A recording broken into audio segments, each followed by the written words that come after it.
Well, today's the day we get to start this fun fencing project.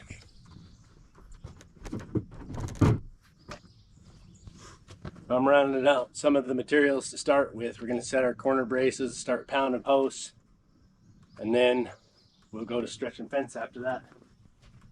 Got a little bit of limbing to do first.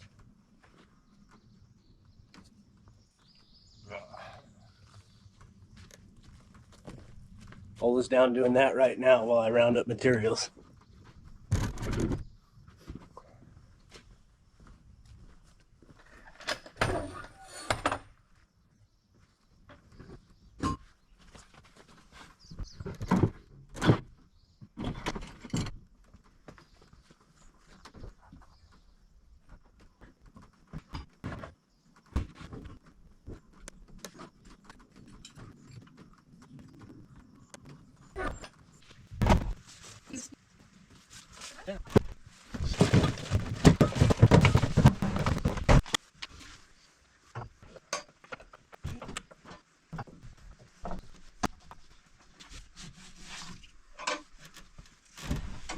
Enough there to go twice or not.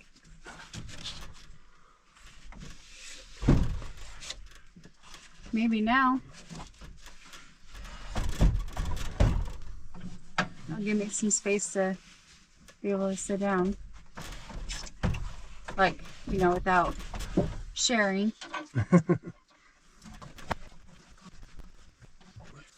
Okay, let's take these over and then round up the rest of our materials, yeah?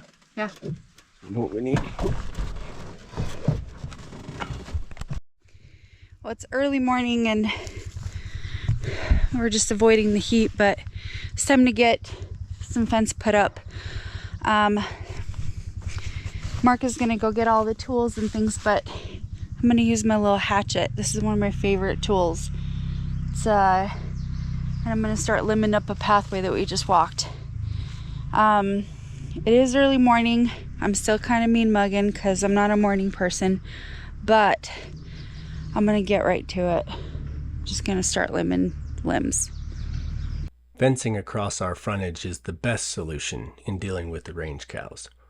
We have in total about 1,200 feet of frontage line, and of that, 350 or so is already fenced. That means we have about 800 to 850 feet of frontage to complete fencing. Our side boundaries between our neighbors and us are already fenced and well established, and our back line is also fenced, and that is a very good deterrent for the cows. So the only place that they push pressure on us is through this frontage. And sure, I could fence around my garden, and that would only take 350 or so feet of fencing to do. But then I would also have the campsite that's constantly infiltrated, so I would have to fence around that, and that's another 600 or 800 feet of fencing to do, and so on and so on. So by completing this frontage fence, that gives us a full perimeter around the back of our currently used property and down the sides and across the front. Once I have a fully enclosed perimeter that meets the legal definition for fence outlaws in Idaho, then I have some legal ground to protect myself from the range cows. So not only is completing this fence the best option for now, it's also the only long-term solution and has been something that we've been trying to prioritize for the last few years. Okay, so we got most of the limbing done. And the sun's starting to come out, so I'm gonna quickly get all this stuff gathered and put it on the back of the truck and put it in like a safe, like burning pile that we have. And then Mark's getting the excavator so we can put the 3 posts in and start rolling out the fence. Yeah, just getting after it. My father surprised us with a visit this morning, saying that he figured we could use some help fencing, and we weren't about to turn down the help.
Ola pulled up with a little red cooler full of sandwiches and drinks, so it was time to take a lunch break and then get back after it again.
Okay, so we got the... No, wait.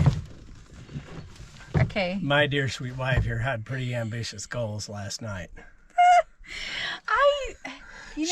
Her thoughts were, her goals for today was to get all that work done and then stretch the other 300 foot of net fence that we already have the posts in, and then stretch the other 400 foot of new barbed wire that we had, that we just cut the road on, that we don't have posts in.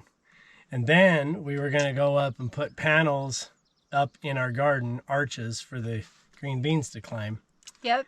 And then we would probably have enough time to go up in the evening and start laying down all the flooring in the battery room. That was the to-do list. What time is it? 6 o'clock? After 6? Let's see here. I don't even have my watch. It's 6:30. We've been at it all day. It was good. That was a lot of work. So we did get the front from the other neighbor's property line to our driveway. We got the fencing done. We still have to finish clipping it. Oh yeah. All we did was tie the top clip on each T-post just to get it held into place. For me, that's a win, but for Mark, not so much. It ain't done yet. So we have to still finish clipping it, and then we have a little bit more fencing to do. Right now, we're gonna drive over and decide whether we're gonna keep some trees or not for the other frontage of the fencing, because I really like a clean look, and since we did that on this, it really does look clean. It looks tidy. It looks put together. You can walk on the fence line and fix anything you need to fix. So it's kind of like, that's important. that's a really important factor. Okay, well, let's go mark some trees and see what you're going to do tomorrow, because I'm working tomorrow, so you're on your own for a little bit.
Well, we both thought that I would be on my own this morning, but instead, my father came up early and finished tying off the rest of the clips on that other stretch of fence, and then we got started stretching out this new roll.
This fence stretcher that I've been using was a gift from my uncle just over that Sunset Mountain that we always look at on the other side of there. He had a cattle ranch there for, gosh, 30 years. And when he first bought the place, I was a freshman in high school, just about to start my freshman year. And I went up and spent a week with him on his place that summer and helped him set up his pasture fences. And he was an ag teacher for 30 plus years. He's one of my favorite humans on this planet. And he taught me how to weld with stick welder. He taught me how to stretch fence. Taught me how to run barbed wire as well as net, pound posts. I learned so much from just hard work and ethics, and now that he's in his twilight years, he's sold his ranch since, and he gifted me a whole lot of equipment and materials and supplies from his ranch there. And this fence stretcher is one of them. This is the one I learned to stretch fence with. I since replaced the rope with probably not as good a rope. It had some manila rope, which was really ideal, had a lot of bite. This climbing kind of rope, not quite as good, but it's been working for the last couple of years. So every time I have to go stretch fence, I'm reminded of my teenage years when I get to reuse this same old fence stretcher that he had back in those days. And they were old then, so I have no idea how old they are, but they were old then when I used them, and they're still old, but worked like a charm.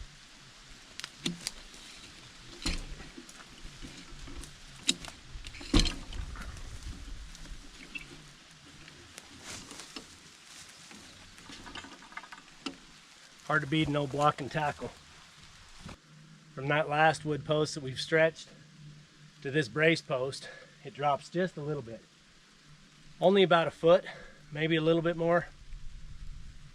So I'm tightening the top wire so that I can get that nice and tight without being too tight. I'd have a big gap at the bottom and I'd have to push it down a ways.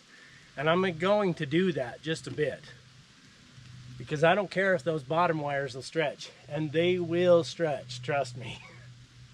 Over the next year, just over the winter, hot and cold, just a couple of season changes that way.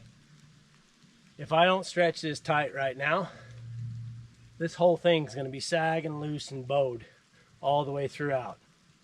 That bottom wire might be quite a bit under tension, but over this summer, as it gets hot and cools down over the winter and gets hot again in the spring, that bottom wire will relax and be just fine. It'll be right where it needs to be. And the top wire, if I tension it now, should relax a little bit and be okay, not be loose.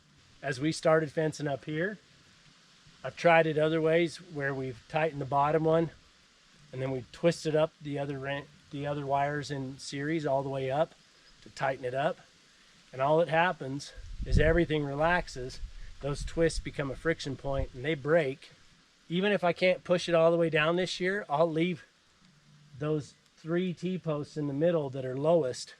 I'll leave them loose if I have to, or I'll tie them up where it rests and then come down next year after it's stretched and relaxed and expanded and push them down and take up the slack and push them down and tie them tighter. So I may just leave them float a little bit high for this year until we get through winter again, and then I'll go down and that'll just tighten everything right up as I push it down.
Well, that's going to pretty well hold our frontage pretty tight.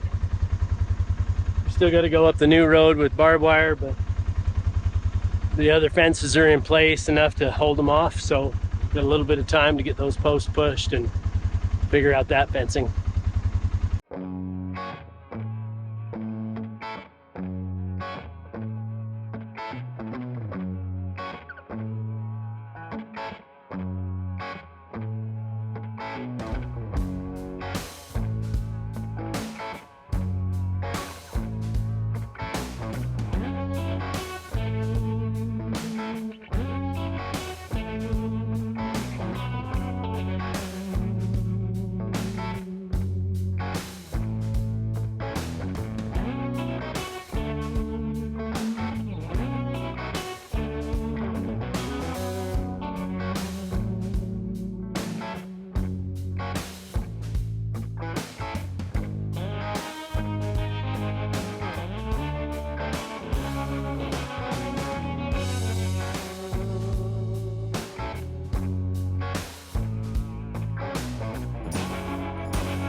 Well, that's got the most crucial parts of our frontage fence completed. The net fence in along the road, all the way from the property corner to the well gate, is the biggest deterrent. So we're able to buy ourselves a little bit of time on this new fence line. It doesn't take anything else but a nice cool morning and an extra helper to go in and install the T-posts and then the 5-strand barbed wire with the extra stays, and we'll have a pretty cattle-proof fence by then.